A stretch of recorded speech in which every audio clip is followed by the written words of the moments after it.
हाय विद्यार्थी मित्रों, ફરીથી હું ઇરફાન શેખ આપ સૌનું સ્વાગત કરું છું। દ્રાવણો ચેપ્ટરમાં આપણે આગળ જોઈ ગયા એના પ્રકાર, દ્રાવ્ય શું છે, દ્રાવક શું છે, દ્વિઅંગી દ્રાવણ કોને કહેવામાં આવે છે, ઓકે, એના વિશે આપણે સંપૂર્ણ માહિતી મેળવી લીધી ઉદાહરણો સાથે। દ્રાવણોના પ્રકારોમાં પણ જોઈ ગયા તેના ઉદાહરણો સાથે। આજે આપણે દ્રાવણોમાં રહેલા ઘટકો દ્રાવણોમાં રહેલા દ્રાવ્ય પદાર્થો કઈ રીતે ગણવામાં આવે છે, બરાબર, એનો જથ્થો કઈ રીતે માહિતી પ્રાપ્ત કરવામાં આવે છે એના વિશે સમજીશું।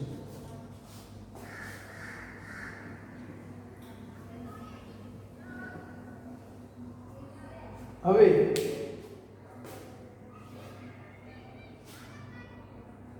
જો એની સાંદ્રતા વાત કરીએ, દ્રાવણોની સાંદ્રતાની વાત કરીએ તો આપણે ધોરણ 11 માં પણ શીખી ગયા છે, ઓકે। તો એની વાત કરીએ કે સાંદ્રતા ગુણાત્મક રીતે પણ આપણે જાણી શકીએ છીએ અને જથ્થાત્મક રીતે પણ જાણી શકીએ। હવે ગુણાત્મક રીતે આપણે તમે સમજશો તો કઈ રીતે, જેમ કે ગુણાત્મક પૃથ્થકરણ કરીને આપણે પદાર્થને ઓળખી આપીએ છીએ, ઓકે। એ જ રીતે ગુણાત્મક પૃથ્થકરણ કરીને ગુણાત્મક રીતે એટલે કે આપણે ચાખીને, ફોર એક્ઝામ્પલ તમને બે બીકર A અને બીકર B આપ્યો છે, અથવા ગ્લાસ A અને ગ્લાસ B। ગ્લાસ શબ્દ સારો રહેશે કારણ કે શરબત આપણે ચાખવાનું છે, તો ગ્લાસ A વાળું શરબત એક બનાવવાનું છે,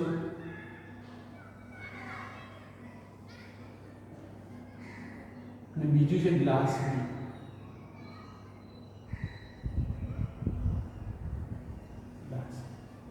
આમાં આપણે 1 ચમચી ખાંડ નાખવાની, પાણી ભરેલું છે, શું ભરેલું છે, પાણી। આમાં આપણે 1 ચમચી ખાંડ નાખવાની છે, ખાંડ 1 જ ચમચી નાખવાની છે, ઓકે, અને ઓગળવાનું છે। આમાં આપણે નાખવાની છે 3 ચમચી ખાંડ। કેટલી ખાંડ નાખવાની છે, 3 ચમચી ખાંડ નાખવાની છે। હવે ગ્લાસ A અને ગ્લાસ B, તમે જણાવશો મને કે બેમાંથી કયા ગ્લાસનું પાણી સૌથી વધારે મીઠું હશે અને કયા ગ્લાસનું પાણી સૌથી વધારે મીઠું હોવાથી તેમાં આપણે કહી શકીશું કે તેમાં ખાંડ વધારે છે કે ઓછી છે। યસ, ગ્લાસ B માં વધારે મીઠું તમને લાગશે, વધારે મીઠું પાણી લાગશે, અને તમે એના આશરે જ કહી શકો કે આ થોડું ફીકું લાગે છે સર, થોડુંક ઓછી ખાંડ છે। આમાં 3 ચમચી નાખેલી છે એટલે કે વધારે ખાંડ હશે, એવું તમને કહેવામાં આવતું નથી કે આટલી ચમચી નાખી છે અને આટલી ચમચી આમાં નાખી છે, પરંતુ તમને ડાયરેક્ટ જ આપી દેવામાં આવશે દ્રાવણો, બરાબર, ખાંડના 2 દ્રાવણો ગ્લાસમાં અલગ અલગ રીતે આપી દેવામાં આવશે, તો તમે કહી શકશો ચાખીને કે આમાં ખાંડ વધારે નાખી છે। ચામાં પણ તમે એવી રીતે કહેશો ને, આમાં તો ચામાં ખાંડ જ નાખવાનું ભૂલી ગયા અથવા ઓછી નાખી છે, એને શું કહેવાય, ગુણાત્મક પૃથ્થકરણ કહેવાય, બરાબર, એને કહેવાય ગુણાત્મક પૃથ્થકરણ। આ રીતે ચાખીને આપણે કહી શકીએ કે આમાં ખાંડ ઓછી છે, વધારે છે। હવે તમે ચાખીને કહી નથી શકતા કે આમાં કેટલી ઓછી ખાંડ નાખી છે, ઓકે, તમે એટલે કહી નથી શકતા। આમાં પણ એવું તમે કીધું નથી કે કેટલા ચમચી નાખી છે, તો તમે કહી નથી શકતા કે આટલી વધારે ખાંડ નાખી હશે કે આટલી ચમચી ખાંડ નાખી હશે, બરાબર। એટલે કે આના લીધે થોડી ગૂંચવણ ઊભી થાય છે, શું ઊભી થાય, સાંદ્રતા દર્શાવવામાં થોડી ગૂંચવણ ઊભી થાય કે આમાં દ્રાવ્યનો જથ્થો આપણે સારી રીતે સમજાવી શકતા નથી ગુણાત્મક રીતે, તેના માટે જથ્થાત્મક સાંદ્રતાના એકમો આપવામાં આવે છે, ઓકે, જથ્થાત્મક એકમો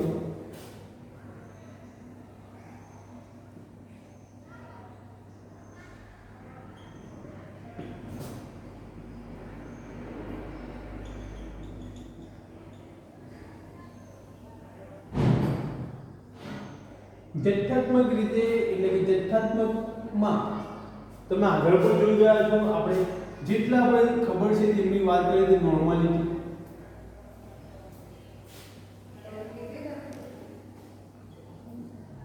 ઓકે, નોર્માલિટી વિશે આપણે સમજી ગયા છે। મોલારિટી આમાં ફરીથી સમજીશું મોલાલિટી સ્મોલ m ઓકે ત્યારબાદ percentage of weight by weight એના વિશે સમજીશું percentage of volume by volume એના વિશે પણ સમજીશું percentage of volume weight by volume એના વિશે પણ સમજીશું આપણે મોલ અંશ એના વિશે પણ સમજીશું ppm સાંદ્રતાનો ખૂબ જ નાનો એકમ જેને ppm તરીકે આ બધાના વિશે આપણે સમજવાનું છે ઓકે આ દરેકના વિશે આપણે સમજીશું જથ્થાત્મક રીતે normality molarity percentage of weight by weight volume by volume weight by volume okay moles અને ppm દ્વારા આપણે જાણી શકીશું કે દ્રાવ્ય થયેલો જથ્થો કેટલો છે 1 લિટરમાં કે 100 ml માં કે ગમે તેટલા કદમાં કે ગમે તેટલા ગ્રામમાં દ્રાવણમાં દ્રાવ્ય થયેલા ઘટકનો જથ્થો કેટલો છે એ આપણે આસાનીથી જાણી શકીશું સૌથી પહેલા આપણે જોઈશું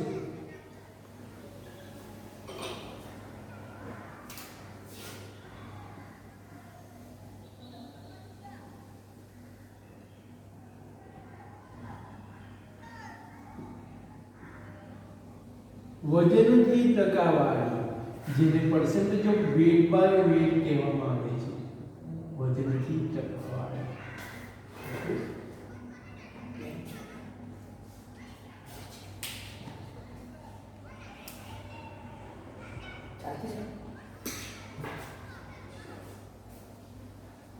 વજનથી ટકાવારી તરીકે ઓળખવામાં આવે છે વજનથી ટકાવારી ઓકે અહીંયા આપણે ઉદાહરણ સાથે સમજીશું તમને 100 ગ્રામ પાણી આપેલું છે 100 ગ્રામ શું છે પાણી અહીંયા પાણી શબ્દ કરતા આપણે જલ્દી સમજીએ સારી રીતે તો 100 ગ્રામ જલીય દ્રાવણ આપેલું છે જલીય દ્રાવણ આ શબ્દ સારો છે 100 ગ્રામ જલીય દ્રાવણમાં તમને કહેવામાં આવ્યું છે કે અંદર 25 ગ્રામ ખાંડ ઓગાળેલી છે ખાંડ એક ગ્લાસ આપેલો છે ગ્લાસ 100 ગ્રામ ની અંદર દ્રાવણ છે ઓકે તેમાં 25 ગ્રામ તો ખાંડ જ ઓગાળેલી છે તો તમે શું કરી શકો છો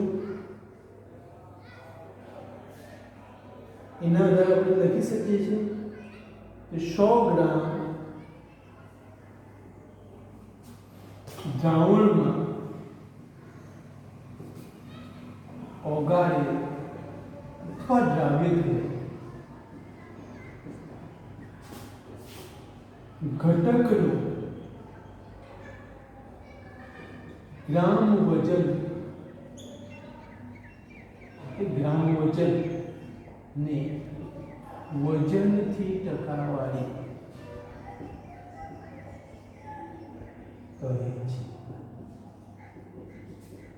વજનથી ટકાવારી કહે છે ઓકે તો 100 ગ્રામ જલીય દ્રાવણમાં તમને એવું કીધું હોય કે 90 ગ્રામ ખાંડ ઓગાળેલી છે તો એ 90% percentage of weight by weight હશે 25 ગ્રામ છે તો 25% weight by weight છે 100 ને સાપેક્ષે 25 ગ્રામ ખાંડ એટલે 25% weight by weight કહેવાશે 25% તો ખાંડ જ છે અંદર તો બાકીનું પાણી કેટલા ટકા છે પાણી બાકીનું કેટલા ટકા ગણીશું આપણે બાકીના ટકા તો 75% પાણી કહેવાશે 75% weight by weight પાણીનું કહીશું તો પાણી 75% weight by weight આ કોનું છે તો પાણીનું છે સમજો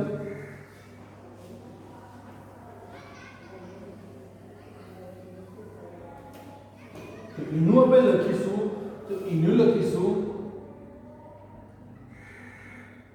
વજનથી ટકાવારી okay in percentage is equal to ઘટકનું દળ છેદમાં દ્રાવણનું કુલ દળ અથવા અને બીજી રીતે પણ લખી શકાય દ્રાવણમાં દ્રાવ્ય થયેલા દરેક ઘટકનું કુલ બધા જ ઘટકોનું કુલ આખા દ્રાવણનું કુલ દળ આપણે આ રીતે પણ લખી શકીએ છીએ. એટલે કે દ્રાવણમાં એક ઘટક તો હોવાનો નથી. આપણે દ્વિઅંગી દ્રાવણોની આ ચેપ્ટરમાં વાત કરીશું તો આ રીતે લખી શકીશું દ્રાવણનું કુલ દળ. જો વધારે દ્રાવ્યતા હોય, વધારે ઘટકો હોય, દ્રાવણમાં એક દ્રાવક હોય, જ્યારે દ્રાવ્ય પદાર્થો કેટલા હોય છે? દ્રાવ્ય એક અથવા એકથી વધુ હોય છે.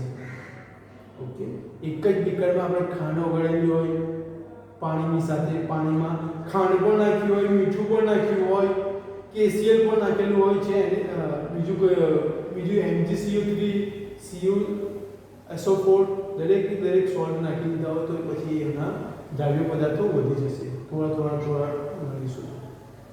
ઓકે, તો ઘટકનું દળ ગ્રામમાં લેવાનું છે, આપણ કુલ દળ પણ ગ્રામમાં લેવાનું છે, ભૂલવાનું નહીં, ગુણ્યા 100 ઉપર મૂકવાનું નહીં, ઉપર ગુણ્યા 100. આ રીતે આપણે વજનથી ટકાવારી કરવાની છે. એનું ઉદાહરણ આપણે લઈશું. ઉદાહરણમાં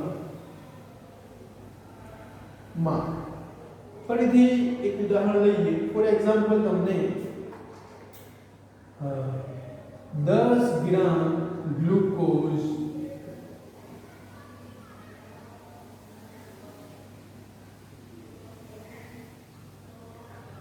પાણીમાં ઓગળતા બનતા 200 ગ્રામ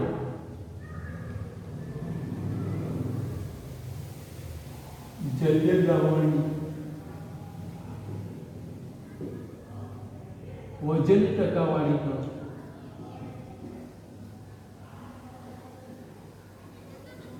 વજન ટકાવારી કરો. ચોખ્ખું લખેલું છે અહીંયા 10 ગ્રામ છે, અહીંયા 200 ગ્રામ છે. તો આપણે સૂત્રમાં માત્ર કિંમત મૂકવાની છે. આપણે percentage of weight by weight જ લખી શકીએ અહીંયા, તો કઈ વાંધો નહીં. Percentage of weight by weight is equal to આ સૂત્ર છે. ઘટકનું દળ કેટલું છે? ઘટકનું દળ આપણને લખવાની કઈ જરૂર નથી. ઘટકનું દળ અહીંયા 10 ગ્રામમાં જ આપેલું છે. તો લખી દઈએ 10 છેદમાં દ્રાવણનું કુલ દળ. તો દ્રાવણનું જલ્દી દ્રાવણનું કુલ દળ કેટલું છે? તો 200 ગ્રામ. દ્રાવણનું દળ જ આપેલું હોય તો આપણે પછી ગણવા બેસવાનું નથી. આટલા તમને એક વસ્તુ શીખવી સાથે. તો અહીંયા 200 લખી દીધું છે, તો ગુણ્યા 100 કરવાનું. અહીંયા 5% percentage of weight by weight કેટલા છે? 5% વેટ બાય વેટ થી ગ્લુકોઝ ઓગળેલો છે.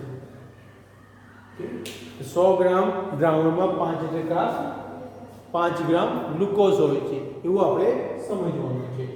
જો અહીં એવું જ લખેલું હોય, આ જ એક્ઝામ્પલ તમે બીજી રીતે ગણો.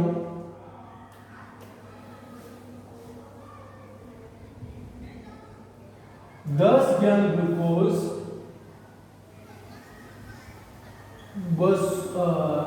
બીજું લખીએ તો આપણે 90 ગ્રામ પાણી સાથે ઓગાળતા, 90 ગ્રામ પાણી સાથે ઓગાળતા બનતા દ્રાવણનું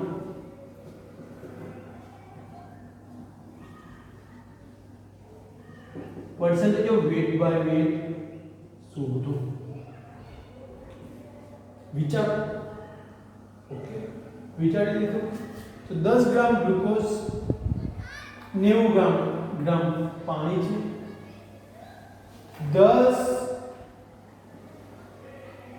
અહીં ઘટક તરીકે ગ્લુકોઝ લઈએ. ઓકે, દ્રાવ્ય પદાર્થ તરીકે આપણે ગ્લુકોઝ લઈએ.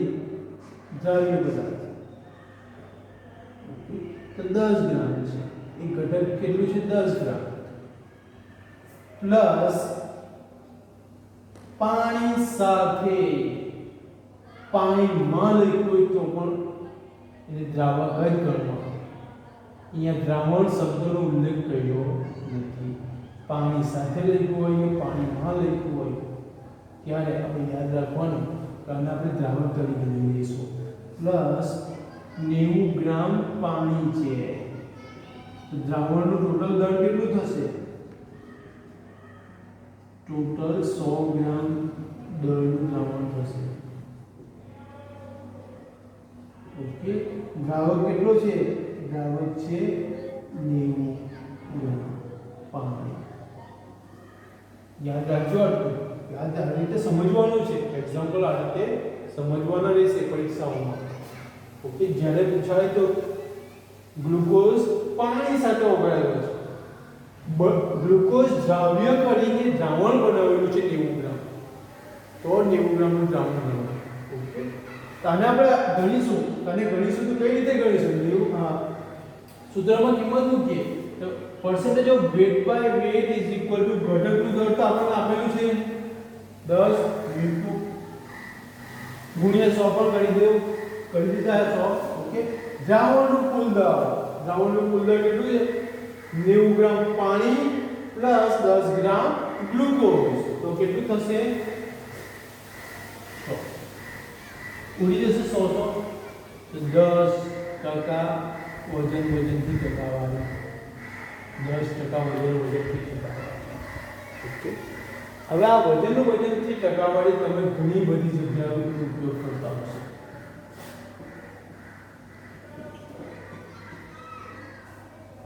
તમે ઔષધિ વિજ્ઞાનમાં જોયું હશે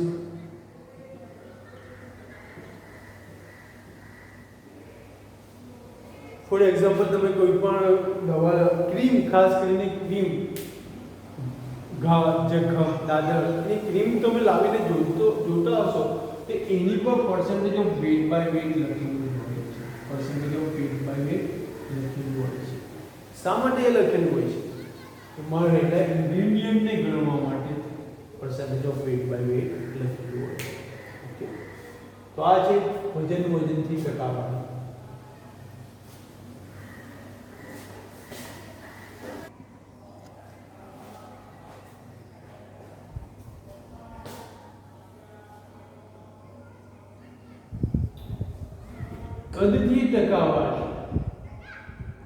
કદથી ટકાવારી એટલે કે અહીં percentage of volume by volume જોવાનું છે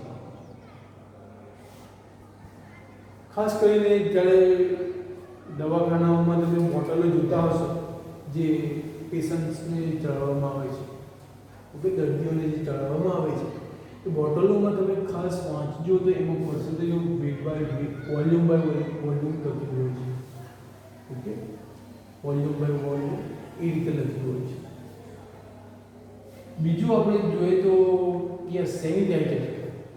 સેનિટાઈઝરમાં તમે ધ્યાનથી જોજો કેટલા ટકા વોલ્યુમ બાય વોલ્યુમથી ઇથેનોલ કે કોઈ પણ આલ્કોહોલ ઓગળેલો છે અથવા દ્રવ્ય ગળેલો છે સેનિટાઈઝરમાં તે પણ percentage of વોલ્યુમ બાય વોલ્યુમથી લખેલું હોય છે ઓકે તો એ શું છે એના વિશે સમજીએ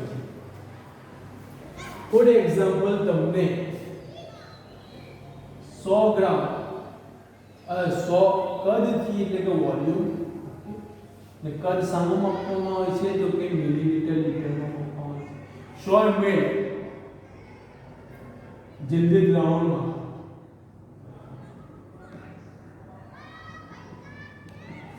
100 ml જલ્દી દ્રાવણમાં 10 ml એકદમ સિમ્પલ ઉદાહરણ લઈએ તો 10 ml ઇથેનોલ ઓગળેલો છે 10 ml ઇથેનોલ ઓગળેલો છે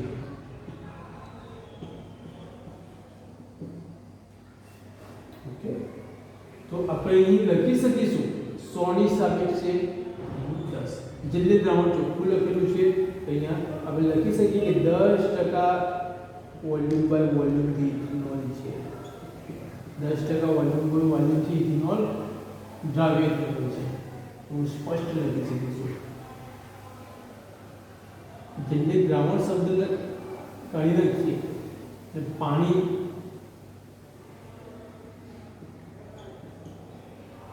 સાથે એવું લખીએ તો અર્થ બદલાય એવું લખીશું તો અર્થ બદલાય ત્યારે શું લખવાનું ત્યારે આપણે ગણતરી કરીને આપણે ધ્યાન રાખવાનું એટલે આપણને આ ગણતરી કરીને જ આવે છે ઓકે ત્યારે અહીંયા 110 આવું હશે ત્યારે શું હશે 110 ml દ્રાવણ ભરેલું કહેવાય એની સાપેક્ષે 10 ml ઇથેનોલ છે એની સાપેક્ષે 10 ml અહીં આપણે લખીશું આપણી શાળામાં 2004 થી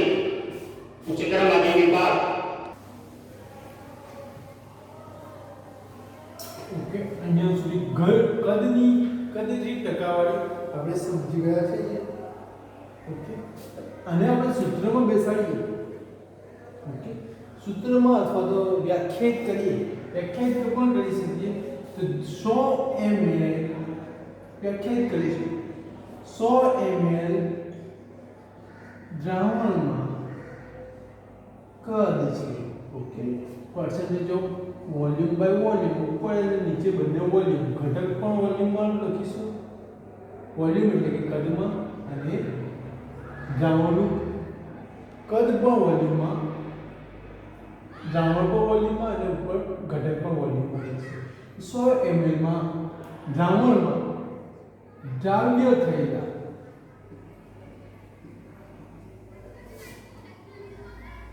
ઘટકનું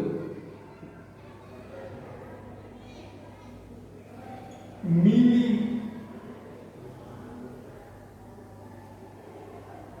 કદ અહીંયા મિલી શબ્દ લખી 100 મિલી દ્રાવણમાં મિલીલીટર દ્રાવણમાં દ્રાવ્ય થયેલ ઘટકનું મિલીલીટર કદ તેનું કદથી ટકાવારી કરે છે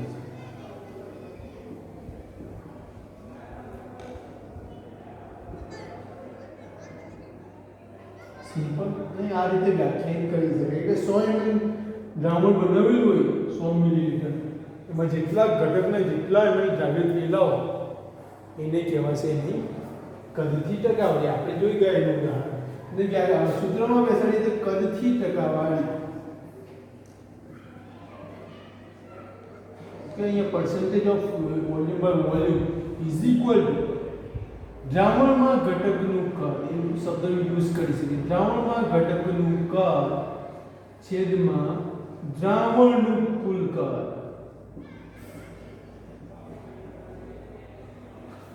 ઓકે ગુણ્યા 100 લખવાનું નહીં percentage હોય તો ગુણ્યા 100 તો લખવું ઓકે ઘટકનું કદ ગુણ્યા 100 છેદમાં દ્રાવણનું કુલ કદ અહીં આ ચાલુ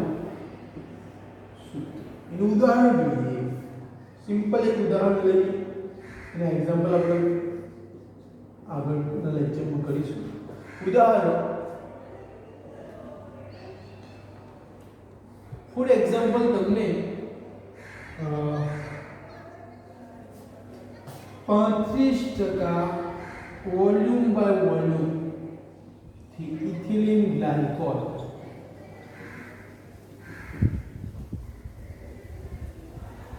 નું જલીય દ્રાવણ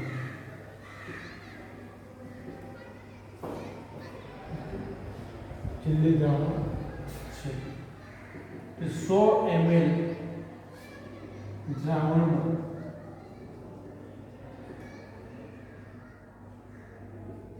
કેટલા ml ઇથિલિન ગ્લાયકોલ છે હવે આપણે લખી શકીએ ઓકે તો તમને આ ઉદાહરણ સાથે સમજાવી સાચું છે ઇથિલિન ગ્લાયકોલ ધ્યાનથી સબ જોજો 35% વેટ બાય વેટ તો તમને આપેલું જ છે એક્ઝામ્પલમાં ગણવાનો અવાજ આ રીતે પણ ગણીશું 35% ટકાવાળી આપી દીધી છે ઇથિલિન ઘટકનું કદ આપણે શોધવાનું છે ઘટકનું કદ સાનું ઇથિલિન ગ્લાયકોલનું કદ ગુણ્યા 100 શોધવાનું છે દ્રાવણનું કુલ કદ તો દ્રાવણ આપણે 100 ml દ્રાવણમાં શોધવાનું છે 100 તો 100 તો ઉડી ગયું તો ઘટકનું કદ કેટલું થશે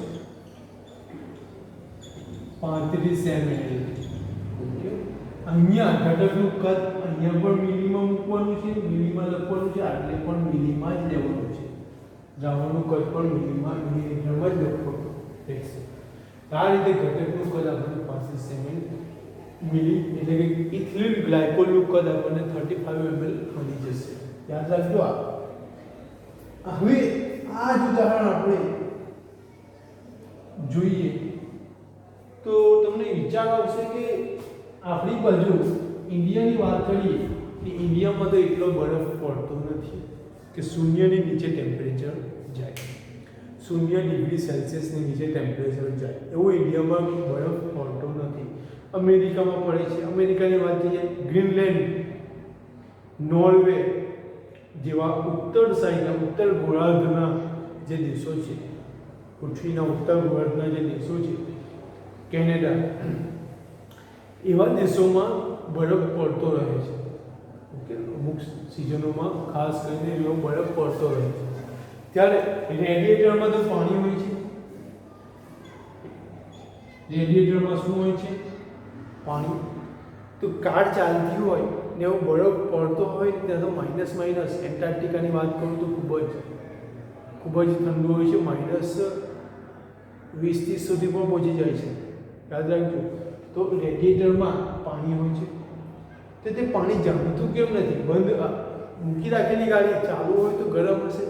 ઓકે, તો મૂકી રાખેલી ગાડીમાં તો પાણી જમતું ન હોય, એવું હોઈ શકે. એવું સંભવ છે, એવું થાય છે. એને અટકાવવા માટે ત્યાં શું કરવામાં આવે છે? 35% volume by volume, 35% volume by volume ethylene glycol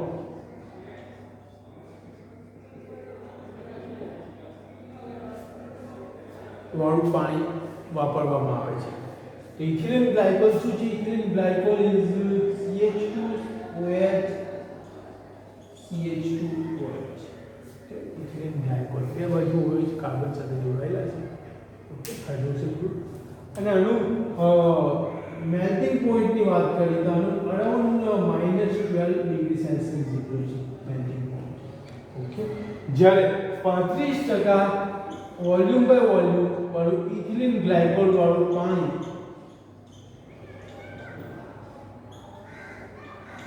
પાણી એ હિમ નિરોધી તરીકે વાપરવામાં આવે છે. શામાં? આવા પ્રદેશોમાં જ્યાં જલ્દીથી એને થીજવા દેતું નથી. પાણીનું ગલનબિંદુ કેટલું? પાણીનું ગલનબિંદુ 0 ડિગ્રી સેલ્સિયસ. આટલા તાપમાને ગલન થવું પાણી બરફમાંથી પાણી બનવા માટે, પ્રવાહી બનવા માટે અથવા પ્રવાહીમાંથી ઘન બનવા મળશે. પરંતુ 35% વેટ બાય વેટ ઇથિલિન ગ્લાયકોલનું પાણી લીધું હોય ત્યારે તેનું થાળ બિંદુ ઘટીને ધોરણ 11 સામાન્ય પ્રવાહ. ધોરણ 11 સામાન્ય પ્રવાહના પ્રશિક્ષક મિત્રો, થાળ બિંદુ 35% volume by volume ethylene glycol વાળું પાણી જે 0 થી ઘટીને થાળ બિંદુ અવનયન. ઓકે, અશુદ્ધિ ઉમેરવાથી થાળ બિંદુમાં ઘટાડો થાય છે, ઉત્કલન બિંદુમાં વધારો થાય છે. એને યાદ રાખવાનું છે. અહીં પણ તો અશુદ્ધિ ઉમેરી સાની ઇથિલિન ગ્લાયકોલ થાળ બિંદુમાં ઘટાડો 0 થી ઘટીને કેટલો થાય છે? -17.6 ડિગ્રી સેલ્સિયસ જેટલું ઘટી જાય છે થાળ બિંદુ. ઓકે, એને આપણે કેલ્વિનમાં ગણીએ તો 255.4 કેલ્વિન થશે. જરાક ભૂલો તો જોઈ લેજો. 255.4 કેલ્વિન જેવું થાય છે થાળ બિંદુ. એટલું ઘટીને આટલું થાય છે. જે 273 પર સોલિડિફાઈ થતું હતું જે પાણી 273 કેલ્વિન પર ઘન અવસ્થામાં આવતું હતું તે હવે 255.4 કેલ્વિન પર થશે. એટલે કે આવા હિમવર્ષા થાય ત્યારે આવા રેડિએટરમાં પાણી જલ્દી થીજી ન જાય એના માટે આ 35% volume by volume ethylene glycol વાળું પાણી ઉમેરવામાં આવે છે, ખાસ કરીને કારમાં.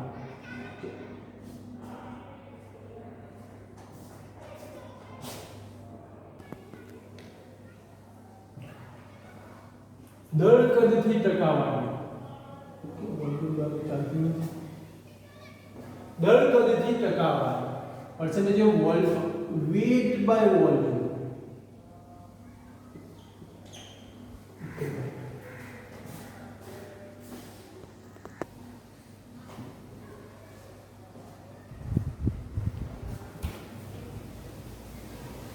દળ કદથી ટકાવારી ને વજન કદથી ટકાવારી તરીકે ઓળખવામાં આવે છે. દળ કદથી ટકાવારી. દળ એટલે કે આપણે ઉપર W લઈશું, નીચે વોલ્યુમ, ટકાવારી. દળ કદથી ટકાવારી તરીકે ઓળખવામાં આવે છે. અને વ્યાખ્યાયિત કરીએ પહેલા ત્યારનું ઉદાહરણ લઈશું. તો વોલ્યુમ નીચે છે એટલે દ્રાવણનું કદ નીચે છે ને ઉપર W એટલે વજન ઉપર છે. ઓકે, દળ ઉપર છે. તો આપણે લખી શકીશું કે 100 ml દ્રાવણમાં દ્રાવ્ય થયેલું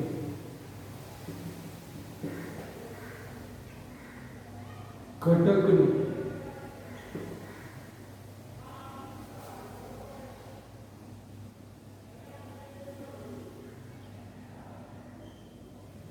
ગ્રામ દર, ગ્રામ વજન અથવા ગ્રામ દર આપણે લઈએ 100 ml દ્રાવણમાં દ્રાવ્ય થયેલું ઘટકનું ગ્રામ દર દળ કદથી ટકાવારી છે, ટકાવારી કરે છે. ઓકે, અને વ્યાખ્યાયિત કરી દીધું. હવે એને સૂત્રમાં લખીએ તો દળ કદથી ટકાવારી બરાબર ટકાવારી લખ્યું એટલે percentage of weight by volume. તો અહીં ઘટકનું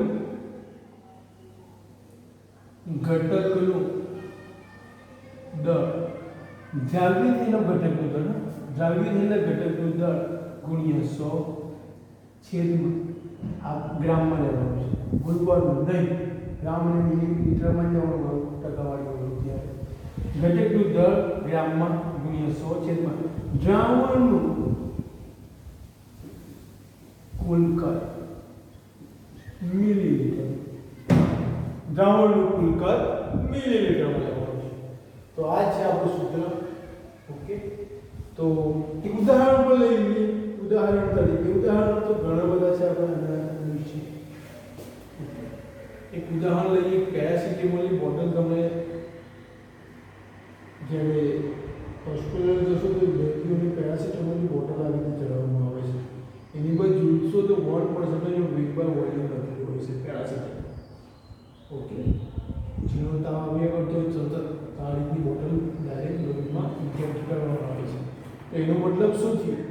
એનો મતલબ થશે 1%, 1 ગ્રામ પેરાસિટામોલ 100 ml ની બોટલમાં હશે.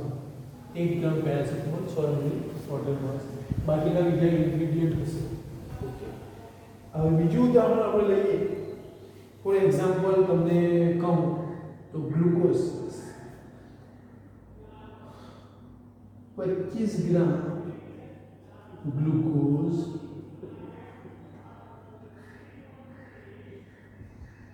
200 ml દ્રાવણમાં છે. 25 ગ્રામ ગ્લુકોઝ 200 ml દ્રાવણમાં છે. તો આ percentage of weight by volume શોધો. આવું કીધું હોય તો ઉદાહરણમાં જોઈએ તો ડાયરેક્ટ પણ તમે ગણી શકો. પોતાને આઈડિયા હોય જ્યારે તમે દાખલા ગણતા જશો તો ડાયરેક્ટ પણ ગણી જશે. પહેલાં આપણે લખીએ, સૂત્રમાં કિંમત મૂકીશું. 25 ગ્રામ ગ્લુકોઝ કેટલું આપેલું છે, દળ ઘટકનું દળ કેટલું છે, 25 ગ્રામ આપેલું છે. લખવાની જરૂર નથી કોઈ બીજી જગ્યા પર. 200 ml દ્રાવણનું પણ કદ mlમાં જ આપેલું છે. ઓકે, તો આસાનીથી આપણે percentage of weight by volume શોધી શકીશું. મારે percentage of weight by volume is equal to 25 ગુણ્યા 100 છેદમાં 200. 2 ઉડી જશે, 100 ગુણ્યા 2. ઓકે, 100 ગુણ્યા 2 એટલે 200 થઈ જશે. 25 ભાગ્યા 2 એટલે 12.5%. 12.5%. ઓકે, દર કદથી ટકાવારી આ રીતે આપણે ગણી શકીશું. અન્ડરસ્ટેન્ડ? આ રીતે. ત્યારબાદ